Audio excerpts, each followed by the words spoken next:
ikuti rangkaian acara pada hari ini untuk mendapatkan info-info mengenai pengembangan diri yang dapat membuat kita menjadi pribadi yang luar biasa dan unggul. Hari ini program pembelajaran kita masih dengan topik Developing Others, dan hari ini materi yang akan kita bahas mengenai Influencing Others. Baiklah, sebelum lanjut, mungkin di sini ada teman-teman yang baru join, jadi izinkan saya menjelaskan sedikit mengenai apa itu PSU Learning Academy.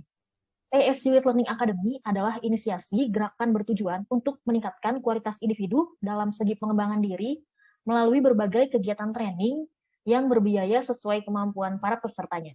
Dana yang terkumpul dari para peserta akan didonasikan untuk membantu kegiatan belajar mengajar di sekolah alternatif jalanan atau sekolah saja. PSUWIS ini terselenggara dalam rangka anniversary Talent HRM di bulan Juli dengan tema berbagi untuk sesama, menginspirasi untuk semua. Dan acara ini pun disupport oleh Inergi dan sekolah saja. Kami ucapkan terima kasih banyak untuk teman-teman yang sudah berdonasi dan kepada teman-teman PSU Learning Academy yang berkenan untuk melakukan donasi dapat ke rekening yang sudah kami sampaikan di chat box. Dan pada chat box juga teman-teman sudah ada link untuk registrasi ulang dan untuk verifikasi sertifikat yang nanti teman-teman terima setelah mengikuti pelatihan. Jadi jangan lupa untuk registrasi ulang Bapak Ibu dan teman-teman semua. Baik, Bapak, Ibu, dan teman-teman semua, selagi semuanya bersemangat, kita akan capture terlebih dahulu momen ini dengan berfoto bersama. Bapak, Ibu boleh membuka kameranya, memakai virtual background, dan tersenyum. Saya akan hitung 1-3. Bapak, Ibu boleh melambaikan tangannya. Di hari Kamis yang manis ini, silakan Bapak, Ibu bisa senyum. Saya akan menghitung 1, 2, 3.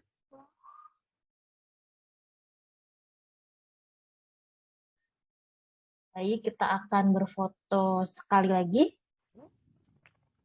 Silakan Bapak Ibu yang belum membuka kameranya dapat membuka kameranya. Saya akan hitung kembali 1, 2, 3.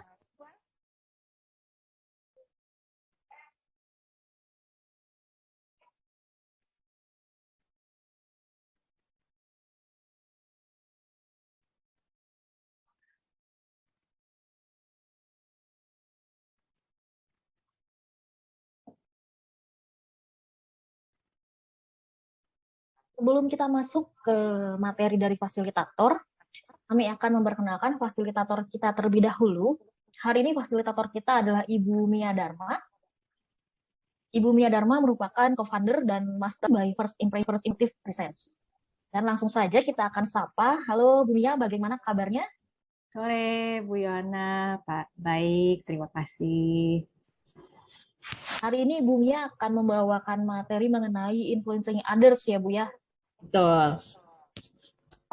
Baik Bapak Ibu dan teman-teman semua, untuk mempersingkat waktu, kita akan mempersilahkan Bu Mia untuk menyampaikan materi hari ini. Silahkan Ibu Mia. Baik, terima kasih. Selamat sore juga buat Bapak Ibu dan rekan-rekan teman-teman semua yang sudah hadir di sesi sore hari ini. Semoga semuanya dalam keadaan sehat dan tetap semangat. Dan mungkin yang masih di jalan, hati-hati di jalan, ataupun mungkin masih ada di kantor, tetap semangat ya dalam pekerjaannya. Nah, hari ini senang sekali saya bisa diberikan kesempatan untuk berbagi ilmu.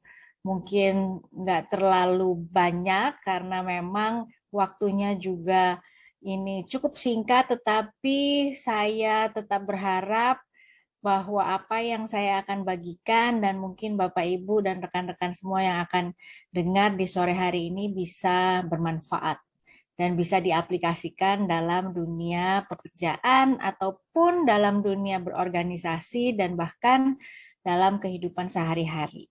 Oke, izinkan saya untuk share screen dulu. Nah, ya. Topik hari ini yang akan saya bagikan adalah berkaitan dengan influencing people atau mempengaruhi orang lain. Kalau kita melihat dari judul ini saja, saya yakin bahwa setiap kita ini adalah seorang pemimpin, gitu ya.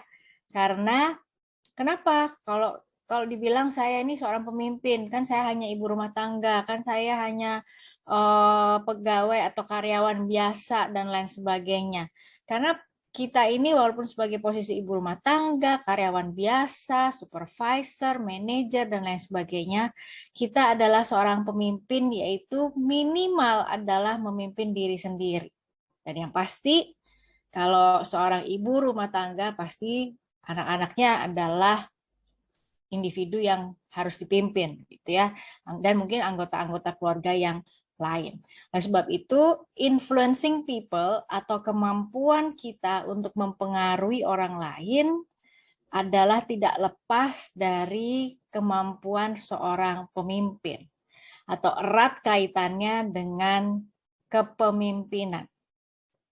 Ya, kepemimpinan. Kalau mungkin di hari Senin ada di antara Bapak Ibu yang mengikuti sesi saya juga, Selasa gitu ya, yang mengikuti sesi saya juga berkaitan dengan komunikasi. Jadi ini seperti kaitan yang tidak bisa dilepas gitu ya, ikatan yang tidak bisa dilepas, bahwa komunikasi dan mempengaruhi orang adalah sesuatu yang menjadi kesatuan gitu. Karena kita nggak mungkin bisa mempengaruhi orang lain kalau komunikasi kita nggak lancar, ya.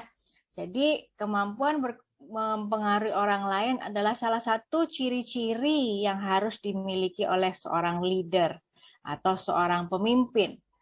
Nah, kalau kita mau melihat sebentar saja, apa sih yang sebenarnya dimaksud dengan leadership atau kepemimpinan? Di layar Bapak Ibu maupun mungkin bisa dilihat kalau pakai handphone juga, bahwa yang dimaksud dengan kepemimpinan adalah sebuah potensi, sebuah kemampuan untuk mempengaruhi perilaku orang lain. Sekali lagi ada kata mempengaruhi. Jadi hal ini juga didefinisikan bahwa kepemimpinan sebagai kapasitas untuk mempengaruhi kelompok menuju kepada realisasi tujuan. Di kepemimpinan, sebuah kata pemimpin atau kepemimpinan dan pengaruh erat kaitannya. Karena pengertian dari kepemimpinan itu sendiri bicara tentang pengaruh. Kata kunci dalam kepemimpinan adalah influence atau pengaruh. Ya, jadi kalau kita lihat kembali, kepemimpinan itu apa? Potensi atau kemampuan seseorang untuk mempengaruhi. Jadi artinya apa Bapak Ibu? Setiap kita yang hadir pada sore hari ini, ketika kita berpengalaman atau punya pengalaman bisa mempengaruhi orang lain atau perilaku orang lain, Anda dikategorikan sebagai seorang pemimpin. Apapun itu, gitu ya, apapun posisi Anda, apapun pekerjaan Anda, tapi dalam keseharian Anda pasti pernah mempengaruhi. Kalau misalnya saya di sini aja, yang di sini lebih bagus barang-barangnya, lebih fresh sayurannya, misal kalau ini omongan ibu-ibu rumah tangga gitu ya, yang di sini tuh lebih ramah pegawainya dan lain sebagainya. Ujung-ujungnya adalah mungkin teman-temannya juga tidak jadi belanja di toko A, tetapi nurut atau mengikuti apa yang disarankan oleh Bapak atau Ibu di sini untuk belanja di toko B. Itu adalah pengaruh. Atau misalnya, di antara Bapak Ibu yang bekerja dalam sebuah perusahaan atau aktif dalam sebuah organisasi. Ketika kita mengutarakan pendapat, gagasan, ide, gitu ya, yang akhirnya disetujui oleh semua anggota tim kita, semua divisi dari organisasi kita. Kita sedang mempengaruhi. Sehingga pengaruh yang kita berikan ini menuju kepada sebuah perubahan. Jadi tujuan dari pengaruh tersebut adalah perubahan. Dan pastinya yang diharapkan adalah perubahan yang positif.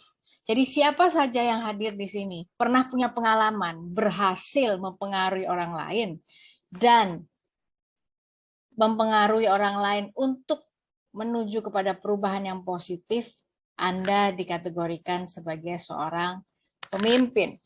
Ya, jadi boleh berbangga sore hari ini bahwa kita semua adalah seorang pemimpin. Ya, coba kalau ini offline bisa saling ngingetin di sebelah kiri kanannya, kamu seorang pemimpin, dan lain sebagainya. Jadi apapun yang Anda rasakan, apapun yang Anda hadapi saat ini, percayalah bahwa Anda seorang pemimpin. Nah, kembali kepada kekuatan atau kemampuan kita mempengaruhi orang lain. Memberikan pengaruh itu ada dua cara sebenarnya. Ya, makanya tadi saya menitik beratkan kepada pengaruh atau perubahan yang positif. Karena apa? Ada pengaruh yang negatif. Karena mempengaruhi bisa melalui dua cara atau dua strategi. Yang pertama dengan mengintimidasi, nakut-nakutin, mengancam. Ya, kalau nggak setuju sama saya, awas ya. Kalau nggak nurut apa kata saya, hati-hati loh. Ya, kalau nggak bisa terima sama pendapat saya, lihat aja nanti. Nah, ini adalah strategi dengan mengintimidasi. Apakah kita berhasil mempengaruhi? Bisa saja berhasil. Tetapi perubahan yang terjadi pastinya bukan sebuah perubahan yang positif. Tetapi perubahan-perubahan yang mengarah kepada sesuatu atau situasi yang negatif. Karena bisa saja orang yang kita pengaruhi nggak senang, nggak happy, bahkan merasa terancam. Ya, tetapi strategi yang kedua adalah pengaruh yang positif dengan cara apa? Inspirasi. Menginspirasi. Artinya gimana?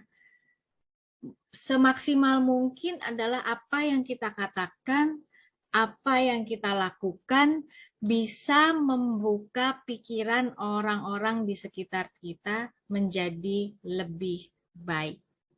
Itu inspirasi.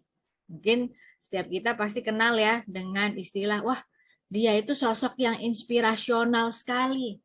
Setiap kali saya dengerin dia, saya termotivasi, saya terinspirasi, saya jadi lebih semangat, saya jadi semakin ingin maju, semakin ingin belajar karena melihat sosok dia. Nah, kata inspirasi artinya apa? Kita membawa pengaruh yang positif. Nah, semoga Bapak Ibu dan teman-teman semua yang hadir di sini tanya, terus gimana caranya supaya saya bisa menjadi seorang pemimpin yang bisa menginspirasi orang-orang di sekitar saya?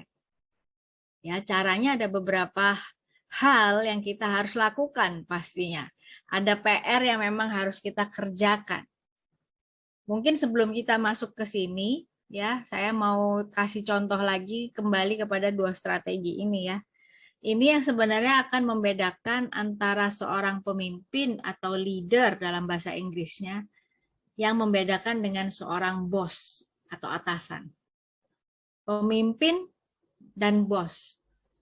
Ya, sepertinya sama. Tetapi kalau kita berusaha melihat lebih dalam, biasanya kalau yang namanya bos itu seringkali yang dipakai untuk mempengaruhi adalah dengan cara mengintimidasi, baik langsung ataupun tidak langsung. Ya, kalau nggak nakut-nakutin atau mengancam atau dengan misalnya kata-kata atau ucapan-ucapan yang membuat kita tidak nyaman. Atau seorang bos bisa saja perilakunya mungkin baik gitu ya. Tetapi kalau kita lihat kayaknya kok gitu ya, dia bisanya cuma nyuruh ya, tapi nggak pernah ikut melakukan. Nanti giliran kita nggak ngelakuin, bisanya cuma marah. Nah, kalau kembali ke strategi yang kedua, inspirasi, biasanya seorang pemimpin yang baik, dia ikut melakukan, memberikan contoh. Ya, bahkan bisa saja tidak ada di depan posisinya, tetapi bisa sering beberapa kali secara berkala dia menyemangati dari tengah, bahkan dari belakang, memotivasi anak buahnya kalau itu bekerja dalam sebuah perusahaan. Ya, jadi gimana caranya? Kembali lagi, sehingga setiap kita ini bisa menjadi pemimpin yang lebih baik, bisa mempengaruhi orang dengan lebih baik. Nah, hal yang pertama yang harus kita lakukan adalah mau nggak mau, namanya seorang pemimpin itu harus memberikan contoh. Sebagai Contoh misalnya dalam keseharian kita, misalnya kalau yang bekerja dalam sebuah perusahaan. Peraturan apa sih yang harus dilakukan oleh staf Anda atau oleh anggota tim Anda, oleh teman-teman atau orang-orang karyawan yang ditempatkan di bawah Anda posisinya? Peraturan apa yang mereka harus taati? Nah, pertanyaannya adalah apakah kita juga ikut melakukan peraturan tersebut? Ya, sebagai contoh misalnya, contohnya misalnya tepat waktu. Nah, apakah sekarang kita sebagai seorang pemimpin juga melakukan tepat waktu?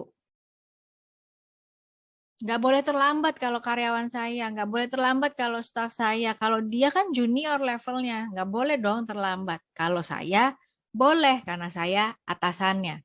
Nah, ini adalah salah satu contoh bahwa kita menjadi pemimpin yang tidak memberikan inspirasi. Contoh lainnya adalah, kita ini sebagai anggota tim harus menjadi pribadi yang positif. Gitu ya. Tetapi pertanyaan saya, apakah kita sendiri sebagai seorang pemimpin yang kita ucapkan, yang kita tampilkan dalam perilaku kita sehari-hari, seringkali positif atau negatif? Apa yang keluar dari mulut kita, apakah sesuatu kalimat-kalimat yang memotivasi orang lain, atau kalimat-kalimat yang melumpuhkan semangat orang-orang yang di sekitar kita? Jadi, leading by example, memimpin dengan memberikan contoh, harus dimulai dari seorang pemimpin itu sendiri. Menjadi pribadi yang positif. Tepat waktu, kalau memang itu adalah aturan yang diberlakukan dalam sebuah perusahaan Anda. Jadilah yang pertama untuk menjadi sukarelawan. Sebagai contoh, misalnya kalau dalam pekerjaan dalam perusahaan, diharuskan atau karena pekerjaannya numpuk, diharuskan untuk lembur. Ya, kita sebagai seorang pemimpin semaksimal mungkin. Kalau bisa kita dulu yang memutuskan, oke, saya ikut lembur deh.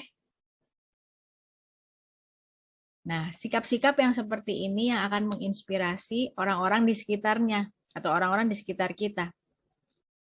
Ya, jangan cuman misalnya, oke, yang lain lembur ya, saya pulang ya. Atau yang lain kerjain ya, saya istirahat dulu. Kalau mungkin kondisinya misalnya dalam kondisi normal, tidak ada sesuatu yang mendesak, tidak ada pekerjaan yang dikejar deadline, mungkin nggak masalah gitu ya.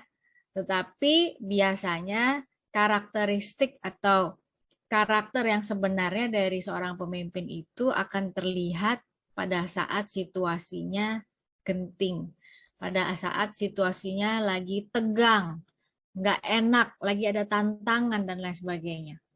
Apakah dia atau apakah kita mencerminkan pemimpin yang memiliki karakteristik yang baik?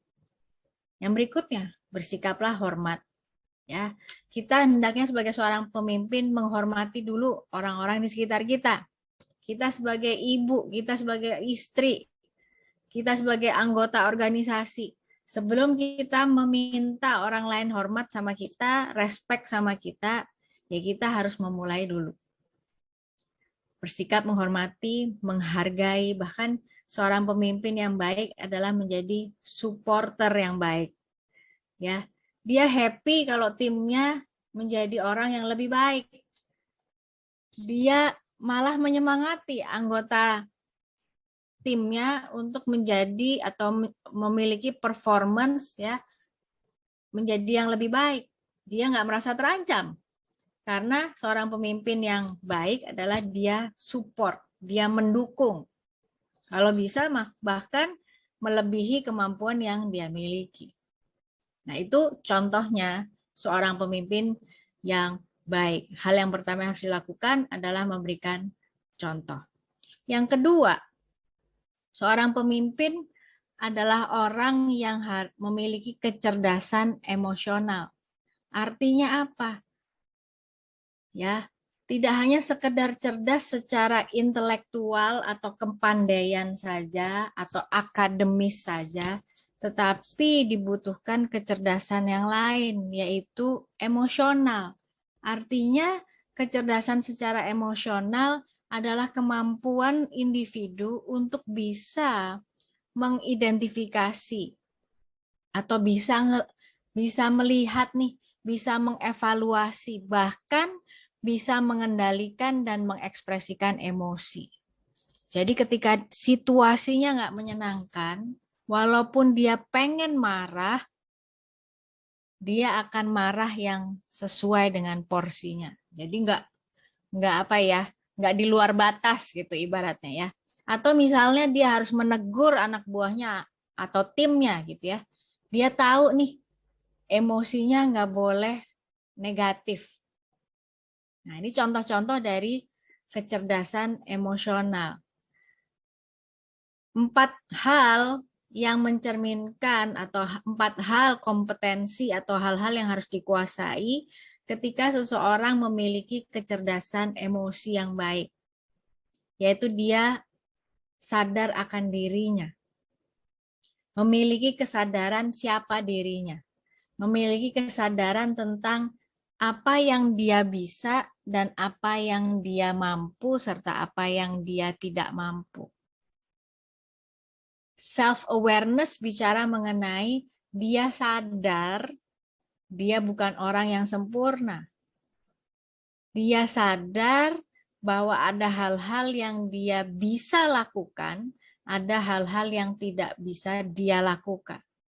Dia tahu kapan harus marah dan kapan harus mengendalikan emosi. Dia tahu ya perasaan-perasaan yang kalau kejadian seperti ini biasanya saya akan emosi nih. Kalau kejadian seperti ini biasanya saya akan senang. Itu self-aware. Menyadari tentang siapa dan keberadaan dirinya. Nah, kemampuan yang kedua bicara mengenai bisa memanage dengan baik, mengatur dirinya, mengendalikan dirinya dengan baik. Ketika dia merasa marah, dia akan mengendalikan amarahnya untuk bisa tetap menegur tanpa menyakiti orang lain. Ya, itu self management. Dia bisa mengendalikan hal-hal yang keluar dari dirinya. Nah, kompetensi yang ketiga adalah social awareness atau kesadaran terhadap lingkungan. Dia bisa lihat nih seorang pemimpin tuh bisa peka sama lingkungannya, orang-orang di sekitarnya, orang-orang yang dipimpinnya, mereka sedang merasa apa, mereka sedang membutuhkan apa yang mereka sedang bingung, apa yang mereka sedang merasa senang dan lain sebagainya. Karena seorang pemimpin ini peduli dan peka sama lingkungannya, nggak cuek gitu ya ibaratnya. Bahkan mungkin ketika anak buahnya belum ngomong sesuatu, leadernya atau pemimpinnya udah bisa tahu bahwa ada sesuatu sih ini yang dirasakan, ada sesuatu yang harus dibicarakan. Itu bicara mengenai apa? Social awareness. Yang keempat bicara mengenai kemampuan untuk mengelola hubungan dengan orang lain atau relationship management. Kita tahu dan kita sadar bahwa setiap kita adalah makhluk sosial, gitu ya. Nggak bisa hidup sendiri, ibaratnya gitu. Tetapi bagaimana kemampuan kita mengelola hubungan dengan orang-orang di sekitar kita harus dimiliki oleh seorang pemimpin yang baik. Nah, kenapa sih pemimpin itu harus punya kecerdasan emosi yang baik? Karena dengan memiliki kecerdasan emosi yang baik, kecerdasan emosi yang sehat, ini akan membantu setiap kita untuk berhasil dalam melatih tim. Karena kita punya kesadaran akan sosial atau orang-orang di sekitar kita. Kita tahu ya anggota tim kita ini kuat di mana. Si A kuat di ini, si B bisanya ini, si C itu lemah di area ini. Jadi dia perlu dibantu oleh si A dan si B. Ya. Seorang pemimpin akan berhasil dalam melatih tim, mengelola stres ya, baik dirinya maupun stres yang dialami oleh anggota timnya dan bahkan bisa memberikan feedback atau umpan balik dan berkolaborasi dengan orang lain. Karena dia sadar apa yang dia bisa dan apa yang dia tidak bisa. Sehingga hal-hal yang dia tidak bisa, dia mau bekerja sama dengan orang lain. Dan ini bisa dilakukan jika seseorang memiliki kecerdasan emosional yang baik. Kalau enggak, akan tampilannya, oh saya kan orangnya serba bisa. Saya nggak butuh orang lain. Gengsi dong minta tolong, kan pemimpin. Ya, padahal sebenarnya seorang pemimpin yang baik, yang benar, yang menginspirasi adalah orang yang tahu keberadaan dirinya dan bahkan bisa berkolaborasi dengan orang lain. Kemudian, bagaimana sih cara yang ketiga supaya kita bisa menjadi pemimpin yang baik? Yang ketiga adalah kemampuan seseorang untuk bisa mendelegasikan dan memotivasi anak buahnya. Mendelegasikan tugas dan memotivasi timnya. Ya, mendelegasikan tugas bukan tanggung jawabnya. Kita seorang pemimpin adalah orang yang berani bertanggung jawab. Tetapi kita bisa mendelegasikan tugas. Minta tolong anggota tim kita untuk melakukan sesuatu, tetapi ingat tanggung jawabnya tetap kepada pemimpinnya. Ya, seberapa sering kita melihat bahwa seorang pemimpin ketika mendelegasikan tugas, dia juga mendelegasikan tanggung jawabnya. Artinya anggota timnya disuruh ambil keputusan, kalau keputusannya keliru, ya anggota timnya yang tanggung jawab. Dianya nggak mau tanggung jawab, gitu ya. Tapi seorang pemimpin yang baik adalah mampu mendelegasikan tugas, tapi di saat yang bersamaan ketika sesuatu tidak berjalan dengan baik, dia harus berani bertanggung jawab. Nah, cara yang keempat adalah terbuka dengan ide-ide yang baru. Menjadi pembelajar seumur hidup. Seseorang yang bisa atau yang mampu atau yang mau terampil mempengaruhi orang lain adalah orang-orang yang mau belajar. Orang yang nggak merasa paling tahu, tetapi mau terus belajar, mau terbuka dengan ide-ide baru. Apalagi dengan zaman sekarang, sudah banyak generasi-generasi muda, generasi milenial yang sangat dinamis, ya, sangat kaya dengan ide-ide baru. Kita sebagai mungkin generasi sebelumnya perlu belajar juga dari mereka. Ada hal-hal yang mungkin kita tidak kuasai. Ada ide-ide yang mungkin kita selama ini nggak pernah pikirkan, tetapi kita bisa belajar dari anak-anak yang lebih muda. Dan ini adalah ciri-ciri orang atau seorang pemimpin yang baik dan menginspirasi. Yang kelima adalah komunikasi yang asertif. Mungkin di hari Selasa, kurang lebih saya sudah menjelaskan cukup detail mengenai komunikasi asertif. Artinya apa sih komunikasi asertif itu, gitu ya? Komunikasi asertif itu bicara mengenai komunikasi yang tegas tapi tidak agresif.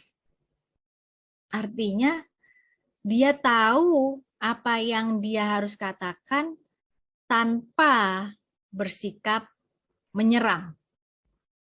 Ya. Jadi sikapnya tetap baik, sikapnya tetap ramah, disampaikan dengan baik gitu ya. Tetapi dia tetap tegas. Nah, kemudian yang kedua, komunikasi yang asertif bicara mengenai komunikasi yang tetap menghargai hak dan perasaan orang lain. Jadi contohnya adalah ketika kita tidak setuju dengan pendapat orang, ya, kita tidak semena-mena hanya mengatakan bahwa, wah saya nggak setuju tuh, idemu kurang baik, idemu terlalu kuno, idemu kurang pinter, misalnya gitu ya. Tetapi dengan komunikasi yang asertif, kita bisa menghargai hak dan perasaan orang lain dengan menyampaikan, misalnya, wah saya hargai ide-ide yang kamu lontarkan, yang kamu berikan, yang kamu tunjukkan. Pasti kamu sebelum mengeluarkan ide ini pasti berpikir cukup panjang dan berpikir cukup dalam untuk berani mengeluarkan ide ini. Dan saya hargai itu usahamu. Tetapi ada pandangan lain yang saya punya. Ada ide lain yang saya miliki. Ini ide saya, gitu ya. Jadi cara menyampaikan ketidaksetujuan bisa dengan cara komunikasi yang asertif. Komunikasi yang asertif adalah komunikasi yang mampu menyampaikan pendapat sendiri tanpa mengorbankan perasaan. Kadang-kadang mungkin kita adalah tipe orang yang nggak enakan, gitu ya. Nggak enak ngomongnya, nanti ada yang tersinggung. Padahal kita juga nggak happy, nggak setuju dengan keputusan itu. Udahlah, ikut aja. Yang penting semuanya senang. Nah, padahal kitanya nggak senang. Ya, jadi komunikasi yang asertif adalah bagaimana kita bisa mengutarakan pendapat kita tanpa agresif, tetap bisa bersifat sikap tegas, tapi tidak tidak melukai perasaan orang, tetap menghargai hak orang lain, tanpa juga mengorbankan perasaan yang kita miliki. Jadi ujung-ujungnya apa? Komunikasi asertif itu adalah komunikasi yang memiliki solusi yang sama-sama menang. Ya, solusi yang sama-sama enak, solusi yang sama-sama happy. Jadi enggak, istilahnya ibaratnya dia happy, saya enggak, atau saya happy, ya dia nggak usah happy lah, nggak apa-apa. Yang penting kan saya, gitu ya. Jadi sekali lagi adalah kemampuan untuk mempengaruhi orang lain adalah salah satu ciri khas, ya, ciri khas yang dimiliki oleh seorang pemimpin. Nah, slide saya sudah selesai. Kira-kira kalau ada pertanyaan boleh dilemparkan ke melalui chat atau langsung di-on-kan audionya supaya saya bisa bantu menjawab.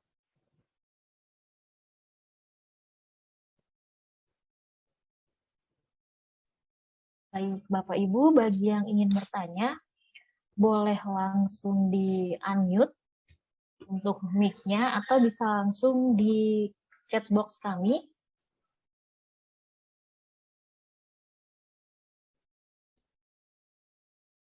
Silahkan. Mungkin dari Bu Acen, Bapak Sembodo, Pak Adi Prayitno mungkin Pak. Bapak Tarmanto. Ini sekalian kita absen ya Bapak Ibu ya. Mungkin dari Bu Nurlinda. Bu Yuni, mungkin Bu Yuni Kristiawati.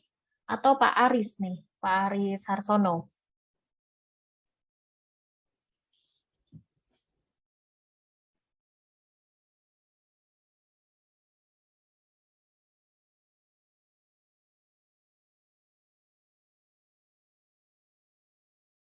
Silahkan Bapak Ibu.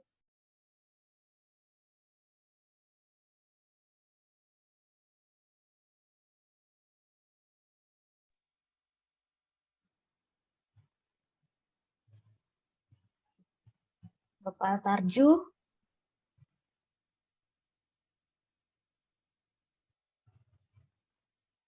Belum panas kayaknya Bu Mia ya. Atau masih malu-malu. Oh, ada dari Ibu. Oke, ada pertanyaan Bu di chat box. Ini dari Bu Yuni. Mohon izin Ibu, bagaimana mengatasi bila ada seorang pemimpin yang mempunyai sifat egois? Oke. Bagaimana menyikapi seorang pemimpin yang bersikap egois? Oke. Mungkin posisi kita berarti kalau saya asumsi di sini adalah sebagai orang yang dipimpinnya gitu ya. Kemungkinannya seperti itu. Berarti apa yang harus kita lakukan? Ini bedanya nih ya. Mungkin beda bos dan leader. Beda bos dan leader. Kalau bos itu tergantung dengan posisi jabatan atau dalam organisasi, baik di perusahaan ataupun di organisasi. Jadi ketika ada orang yang posisinya jabatannya di atas kita, itu berarti atasan kita, gitu ya, atau pimpinan kita. Betul, itu nggak salah. Tetapi kategori leader atau pemimpin tidak hanya semata-mata karena orang yang ada di atas kita, tetapi orang yang menginspirasi kita, siapapun dia, ya, baik dia rekan kerja sesama level gitu ya, atau bahkan orang yang mungkin jabatannya di bawah kita, tetapi karena sikap, perilaku, dan ucapannya dan kesehariannya sehari-hari itu menyenangkan dan menginspirasi kita, kita bisa mengkategorikan dia adalah seorang leader, seorang pemimpin, walaupun secara jabatan dia jauh di bawah saya. Tapi apa yang dia perbuat itu sangat menginspirasi dan sangat menyentuh hati saya. Kita sendiri bisa dikatakan apa? Followernya ibaratnya ya, pengikutnya. Karena kita kagum sama dia walaupun dia bukan atasan saya. Nah, nyambung kepada pertanyaan tadi, gimana kalau pemimpin kita atau atasan kita ini adalah seorang egois? Kita sebagai anak buahnya bisa mengambil dalam tanda kutip peran seorang pemimpin atau peran seorang leader dengan menginspirasi sikap kita yang positif itu sehingga mempengaruhi dan menginspirasi orang-orang yang ada di atas kita. Salah satunya adalah atasan Anda yang egois. Jadi kita sebagai pemimpin, sebagai seorang leader yang inspiratif, bisa memberikan contoh. Harusnya kan kita nggak boleh egois. Harusnya begini loh sikapnya. Kita tunjukkan dalam keseharian kita, sehingga dia bisa melihat contoh yang benar, contoh yang tepat, dan kita bisa berharap dia berubah. Atau cara yang kedua adalah ajak ngobrol berdua. Ya, mungkin dalam situasi yang casual, situasi yang santai gitu ya, ajak ngobrol, kasih masukan pelan-pelan. Ya, mungkin juga dia nggak merasa bahwa dia egois. Dia nggak tahu kalau dia egois. Jadi perlu ada orang yang mencelikkan matanya bahwa sikapnya kurang tepat nih. Jadi kalau kita punya atasan yang egois ya jangan dijauhin gitu ya. Kita punya tugas nih sebagai seorang pemimpin yang inspiratif untuk mempengaruhi dia punya sikap yang lebih positif. Mungkin itu jawaban saya, Bu Yana. Semoga menjawab. Baik, Bu. Terima kasih, Bu Mia. Ada pertanyaan kembali dari Pak Muhammad Rois. Mohon izin, pada dasarnya manusia itu memiliki karakter atau pembawaan masing-masing. Dengan teori-teori yang ada, seberapa besar kemungkinan bisa mengubah pola kepemimpinan seseorang menjadi lebih baik? Terima kasih. Oke, terima kasih Pak Muhammad Rois bahwa memang betul dasarnya manusia itu punya pembawaan yang berbeda-beda. Makanya kita perlu komunikasi. Ya, cara berkomunikasi kita tidak boleh hanya pakai gaya yang sama. Kalau saya waktu itu hari Selasa menyampaikan ini, kesalahan yang sering terjadi dalam komunikasi adalah pakai pendekatan yang sama untuk berbagai tipe orang yang berbeda-beda. Jadi artinya apa? Kita dalam berkomunikasi, mau nggak mau kita harus tahu gaya orang yang ada di hadapan kita dulu. Bagaimana cara dia komunikasi. Bagaimana supaya apa yang kita sampaikan itu masuk, bisa diterima oleh dia. Nah, paling tidak kita beradaptasi dengan gaya mereka sehingga mereka bisa terima. Baru ketika ada penerimaan, baru kita bisa mengubah sikap dan perilaku yang memang harus diubah gitu ya. Mungkin gaya kepemimpinannya selama ini kurang baik, kita berusaha ngomongin, tetapi untuk ngomonginnya itu harus pakai gaya mereka gitu ya. Jadi kita nggak bisa paksakan kehendak kita, nggak bisa, kamu nggak bisa gitu, harus begini. Ya, namanya komunikasi harus terjalin dua arah, bukan satu arah. Jadi itu, kenali dulu karakternya, kemudian kenali bagaimana mereka berkomunikasi, kita beradaptasi dengan gaya komunikasi mereka, kemudian secara perlahan kita bisa menginfluence atau mempengaruhi gaya kepemimpinan mereka menjadi lebih baik. Itu jawaban saya. Terima kasih. Baik, terima kasih Bu Mia. Ini ada pertanyaan dari Bu Widya Marit. Izin bertanya, bagaimana cara bisa mempengaruhi orang lain? Thanks banyak. Oke. Jawabannya ada di slide yang tadi, gitu ya. Yang pertama, memberikan contoh. Saya boleh share lagi.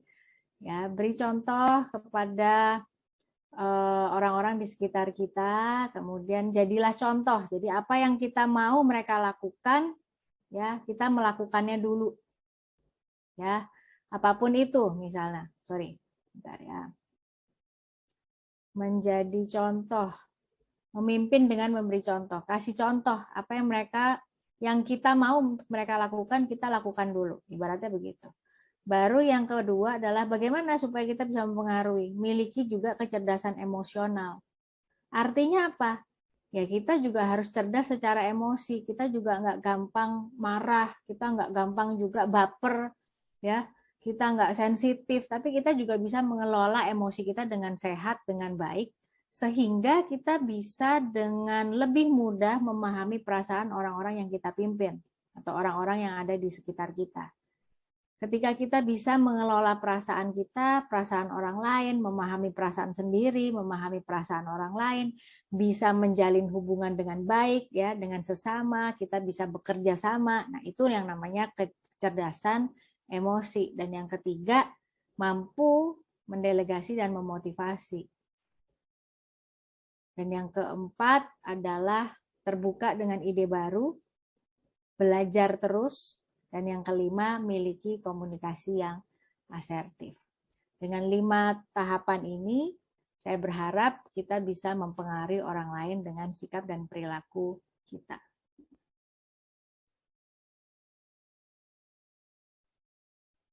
Kurang lebih itu jawabannya. Semoga membantu Bu Widya ya untuk sore hari ini. Baik, Bapak Ibu, kira-kira ada pertanyaan atau mungkin ingin diskusi dengan Bu Mia? Bisa langsung di-unmute atau bisa langsung saja diketik di kolom chat box kami.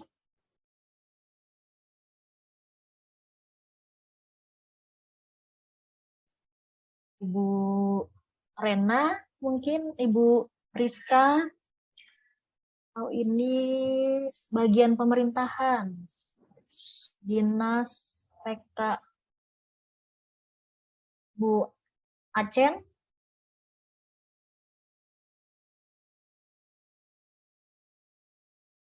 Ibu Selvi, mungkin Selvi Anggraini,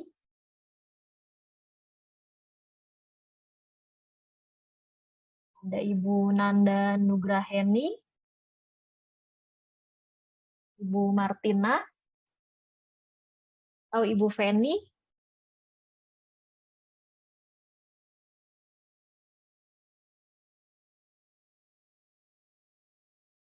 Ibu Priska, mungkin Ibu Priska, Bapak Hadi, Pak Rahmat Agung, atau ada juga Dinas PKPLH Kabupaten Trenggalek,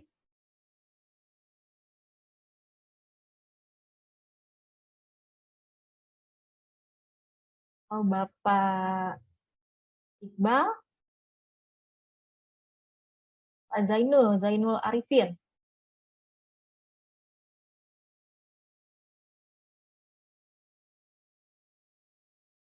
Ada pertanyaan kembali masih dari Ibu Widya Marit, Bu Mia. Izin bertanya, terkait delegasi, apa saja yang bisa kita delegasikan? Oke.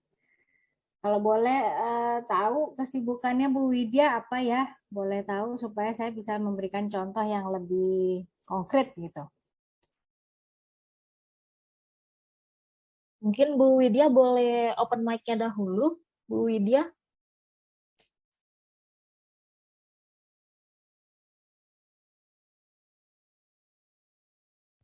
Ibu Widya Marit.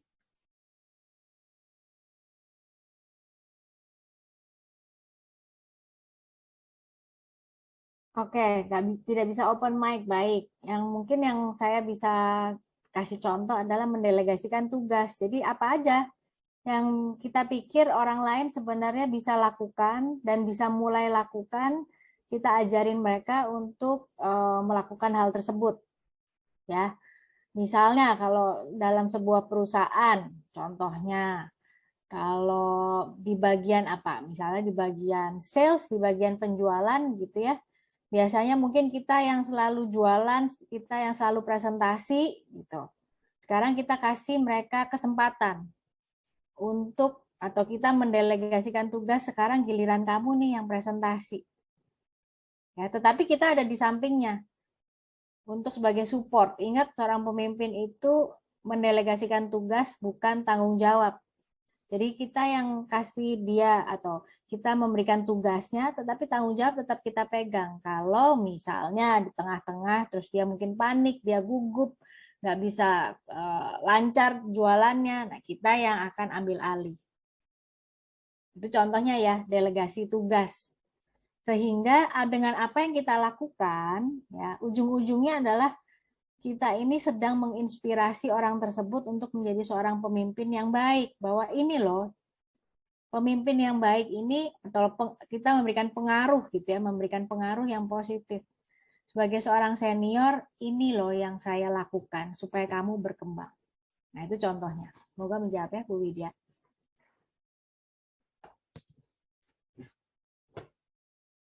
Terima kasih sekali lagi Bu Mia. Baik Bapak Ibu, kira-kira masih ada yang bertanya kembali? Jika tidak ada pertanyaan, kita akan lanjut ke kuis interaktif. Jika ada yang mau bertanya, bisa langsung open mic. Ya, ada Bu Insih Budi Utami.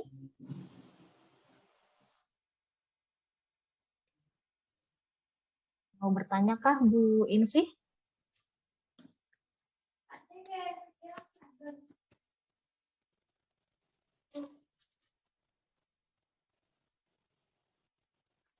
Oh Pak Aris. Oke Pak Aris. Ngangkat tangan. Silahkan Pak Aris.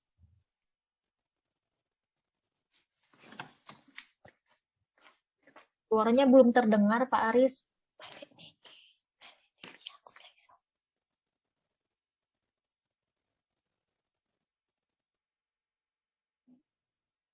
Pak Aris, suaranya belum ada Pak.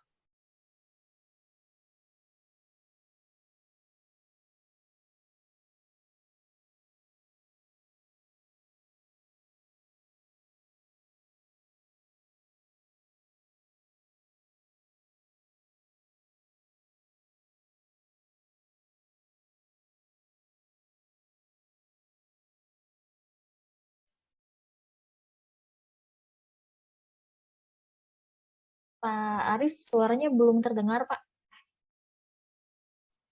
Ada di chat itu Mbak Bu Yohana bahwa mungkin peserta tidak bisa unmute ya.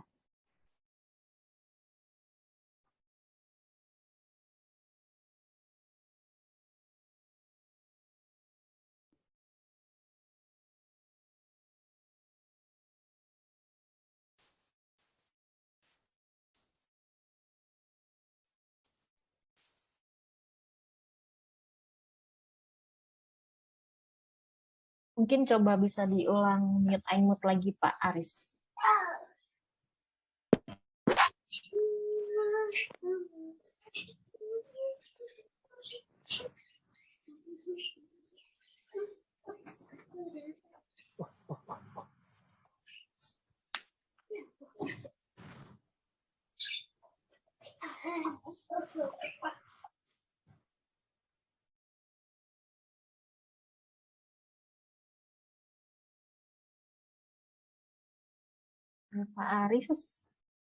Pak Arisnya hilang, Pak Aris Harsono.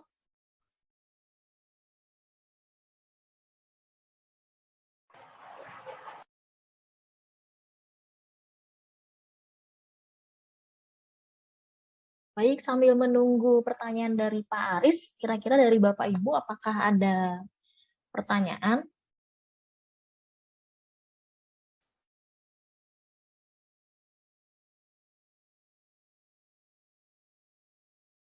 Ini ada pertanyaan dari Bu Feni, Bu Mia. Bagaimana jika kita sudah mendelegasikan tugas, namun hal tersebut tidak direspon baik oleh bawahan, seperti dengan alasan tugas utamanya belum selesai, atau nervous untuk melakukan presentasi? Oke. Nah, kita sebagai seorang pemimpin harus bisa membedakan apakah ketika dia tidak merespon atau tidak menerima tugas tersebut itu memang benar-benar alasannya karena pekerjaan yang lain atau hanya menghindar dari tanggung jawab yang baru gitu ya. Jadi kita harus cek and recheck gitu. Artinya ketika sekali mungkin dia tolak gitu ya, mungkin kita berusaha memahami, oh mungkin memang pekerjaannya yang utamanya memang belum selesai. Tapi kita kasih kesempatan lagi di waktu yang lain gitu ya. Tetapi kalau masih terus menolak dengan alasan tugas utama belum selesai, kemungkinan memang dia nggak mau tuh, ya nggak mau dikasih atau tidak mau diperluas keterampilannya atau skillnya. Jadi ada dua cara yang memang harus dilakukan nih sebagai seorang pemimpin. Ajak ngobrol, intinya gitu ya. Ajak ngobrol, tanya kenapa dia nggak mau melakukan hal tersebut. Apakah memang benar-benar sibuk atau hanya alasan bahwa oh ya dia nggak mau ambil tantangan yang baru aja yang mungkin pastinya nggak nyaman ya gitu. Ya contohnya seperti nervous. Gitu. Jadi bagaimana kita seorang pemimpin itu berusaha memahami kenapa dia nolaknya itu dulu. Baru yang kedua ya berarti kalau memang dia tetap tidak mau, ya pilihannya ada di kita. Kita masih mau kasih kesempatan atau ya berarti dia melewatkan kesempatan untuk dia bisa menjadi seorang anak buah yang diperluas kapasitasnya, diperkaya kapasitasnya. Jadi dia nggak mau berkembang, dia maunya ya itu aja, yang udah ya udah itu aja. Tanpa dia mau belajar yang lain, tanpa dia mau berkembang di area yang lain. Itu sih, Bu Feni. Baik, terima kasih Bu Mia. Baik Bapak Ibu, kita akan masuk ke game quiz interaktif. Bapak Ibu bisa langsung menjawab di kolom chat box kami. Untuk jawaban tercepat akan kami panggil. Nah, Bapak Ibu nanti harus meng-unmute mikrofonnya. Sebelumnya ini ada pertanyaan dari Pak Aris Bu, tadi sebelumnya. Satu pertanyaan terakhir ya Bu Mia ya. Dari Pak Aris, seringkali kita dalam sebuah forum ketika menyampaikan pendapat, banyak orang yang masih melihat siapa kita yang bicara, bukan apa yang kita sampaikan. Bagaimana kiat-kiat untuk mengatasi hal tersebut? Oke. Memang mendapatkan kepercayaan dari orang lain itu bukan bukan hal yang bisa dilakukan dalam semalam gitu ya Pak Aris ya. Ini adalah sebuah proses yang panjang. Jadi untuk mendapatkan kepercayaan atau mendapatkan hatinya orang-orang yang lihat kita, ini kan nggak bisa dilakukan dengan sekali ngomong terus mereka nganggep kita ibaratnya gitu ya. Tetapi PR-nya bahkan dikerjakan sebelum itu gitu. Artinya apa dalam keseharian kita sebelumnya ya bagaimana cara kita mendekati mereka untuk mendapatkan kepercayaan dari mereka. Mungkin posisi saya masih junior misalnya gitu ya. Tetapi bukan berarti saya nggak ngerti apa-apa. Bukan berarti saya nggak bisa apa-apa. Saya bisa kok punya ide yang bagus. Saya bisa kok memberikan hal-hal yang bermanfaat buat perusahaan ini. Nah, itu yang harus dikerjakan sebelumnya, ditunjukkan ibaratnya gitu ya. Menunjukkan kredibilitas yang kita miliki, apa yang kita bisa dan apa yang kita mampu, sehingga lama-kelamaan mendapatkan kepercayaan dari orang-orang yang ada di sekitar kita. Sehingga, sekali lagi, ketika kita sudah mendapatkan kepercayaan, pada saat kita bicara di forum yang lebih besar, orang udah tahu kita bahwa memang kita bisa. Tapi PR-nya dikerjakan sebelum itu, Pak. Semoga menjawab. Baik, terima kasih Bu Mia. Pertanyaannya kita close sampai di sini, Bapak Ibu dan teman-teman semua. Karena sudah hampir jam 6, jadi kita akan langsung masuk ke game quiz interaktif. Aturannya Bapak Ibu tinggal jawab saja di kolom chat kami.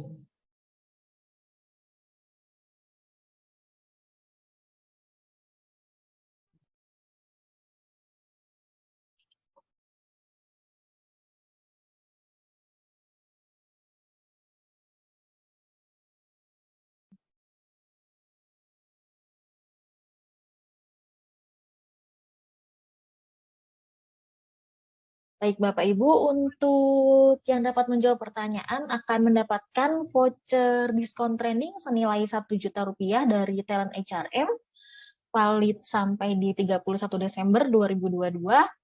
Kita akan masuk ke pertanyaan pertama. Hewan air dengan 8 lengan. Bapak Ibu boleh langsung tulis jawabannya di chat box kami.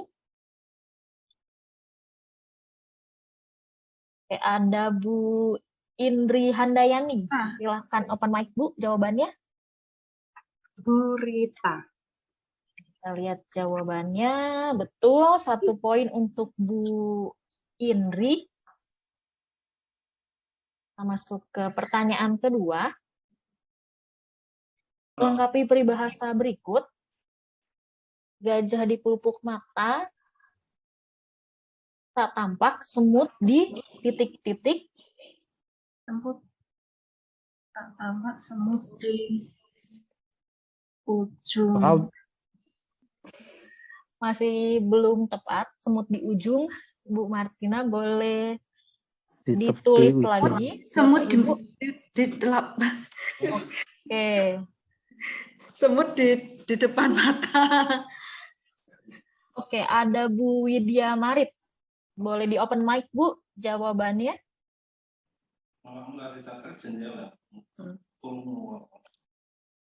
Ibu Widya Marit.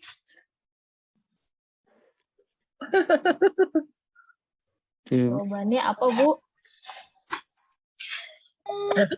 Gajah di pelupuk mata, tampak semut. Semut di? Halo Ibu. Iya, Bu. Bu Widya. Jawabannya apa, Bu? Semut di serbang lautan. Oke, kita lihat jawabannya. Betul, semut di seberang lautan tampak. Ini jawaban yang paling lengkap dari Bu Widya Marit. Oke, 1 Bukan poin dari untuk Bu Yuni. Dari Bu Yuni. Ibu Yuni ya? Ya. Oke, baik, 1 poin untuk Bu Yuni. Kita lanjut ke pertanyaan selanjutnya, ke pertanyaan ketiga. Ini tebak urutan lirik lagu nasional. Judulnya lagu Manuk Dadali dari Jawa Barat. Bapak Ibu boleh langsung tebak urutannya. Lagu Manuk Dadali. Manuk Dadali, Ini ada Manuk Panggagahna, CBA. dari C, Ibu. C, Kita akan panggil B. Ibu Anggita Kristiasari. A. Ya, Mbak. B, C. Jawabannya apa, Bu? Ya,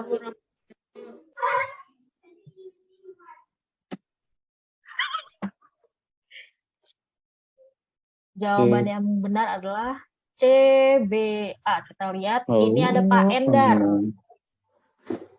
Pak Endar. Halo, ada Pak Endar kah? Ya, Oke, jawabannya apa, Pak? CBA. Oke, boleh dinyanyiin, Pak? Manu ini. Dadali. Belum untuk Manuk Dadali, Manuk Panggahan. Berlambang sakti Indonesia Jaya, Manuk Dadali Pangka Koncarana. Oke, baik. 1 poin untuk Pak Endar. Terima kasih ya, Pak. Ya. Kita masuk ke pertanyaan keempat. Ini ada tebak kuliner. Cluenya dari gambar berikut. Sobrang. Bapak Ibu boleh Sorong. tulis di kolom textbook dahulu. Sorong. Bapak Ibu boleh. Sorong. Ini ada Bu Feni. Aduh. Bu Feni Soto boleh. Oke, kita Soto. lihat jawabannya. Soto ayam. Oke, 1 poin lagi untuk Ibu Feni. Selanjutnya kita masuk ke pertanyaan kelima. Ini tebak kota. Silakan Bapak Ibu, cluenya dari gambar yang ada di layar.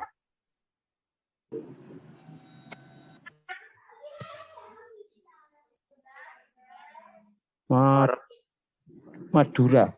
Makassar, Madiun masih salah. Malang. Oke, ini ada Bu Nanda Nugraheni. Silakan jawabannya apa, Bu? Malang. Tepat sekali. Jawabannya adalah Kota Malang. 1 poin untuk Bu Nanda Nugraheni Agustin. Kita masuk ke pertanyaan terakhir, Bapak Ibu. Ini ada teka-teki. Makanan apa yang sangat romantis? Bapak Ibu boleh tulis di kolom chat box-nya dahulu.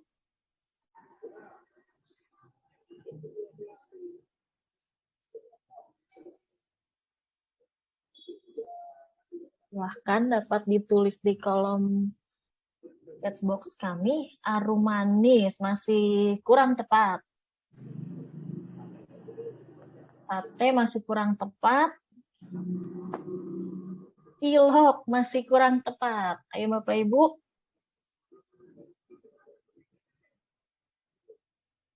Siomay juga masih kurang tepat.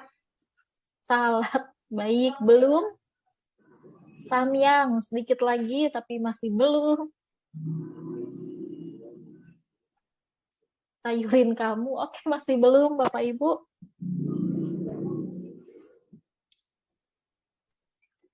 Kita buka jawabannya. Belum ada yang benar. Mungkin saya tunggu 3 jawaban lagi. Boleh ditulis di kolom chat kita, Bapak Ibu.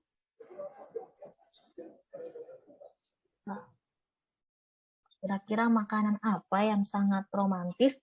Ada Bu Acen. Oke, Bu Acen, jawabannya boleh di open mic. Jawabannya apa, Bu? Saya Bapak. Oh, Bapak. Sorry, maaf ya, Pak. Ya, Pak Acen, silakan jawabannya, Pak. Together with you. Oke. Kita lihat jawabannya betul sekali. Together with you forever ya, Pak. Sangat romantis. Ya. Baik, 1 poin untuk Bapak Acen. Untuk kuis interaktifnya sudah selesai, Bapak Ibu. Terima kasih yang telah berpartisipasi mengikuti kuis hari ini. Dan terima kasih juga kepada Ibu Mia untuk materi hari ini. Oke, kita akan dengar konklusi singkat tentang materi kita hari ini. Mungkin dari yang terakhir jawab, dari Pak Acen. Boleh, Pak? Konklusi singkat materi kita hari ini. Silakan, Pak Acen.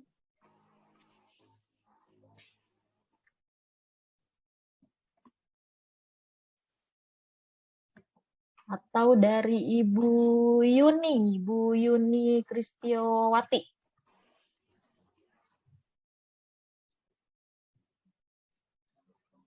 Boleh, Bu. Bu Yuni boleh di open mic. Ya, Ibu, mohon izin. Nanti. Ya. Konklusi singkat materi kita hari ini, kesimpulan materi kita hari ini, atau yang Ibu bisa dapat dari materi hari ini, kira-kira apa saja, Bu? Singkat saja. Ya, yang saya peroleh, jadilah pemimpin yang baik, jadi panutan untuk kedepannya lebih baik, membangun jiwa yang baik, sehingga bisa membawa suatu organisasi dengan tujuan yang baik dan untuk tujuan bersama. Baik, terima kasih sekali lagi kepada Bu Yuni untuk kesimpulannya. Dan Bapak, Ibu, dan teman-teman semua, untuk training di hari Jumat, kita akan membahas mengenai building, motivation, dan komitmen. Jadi Bapak, Ibu, dan teman-teman semua jangan sampai ketinggalan. Demikianlah telah kita ikuti bersama rangkaian acara PSU With Learning Academy. Kami ucapkan terima kasih kepada Bu Mia untuk waktu dan materinya. Dan juga terima kasih untuk atensi dan partisipasi Bapak Ibu semua. Jangan lupa tetap menjalankan protokol kesehatan, jangan lengah, tetap menjaga jarak, hindari kerumunan dan cuci tangan, serta selalu tetap lebih kreatif dan produktif. Saya Yohana beserta tim yang bertugas hari ini pamit undur diri dan semangat sore.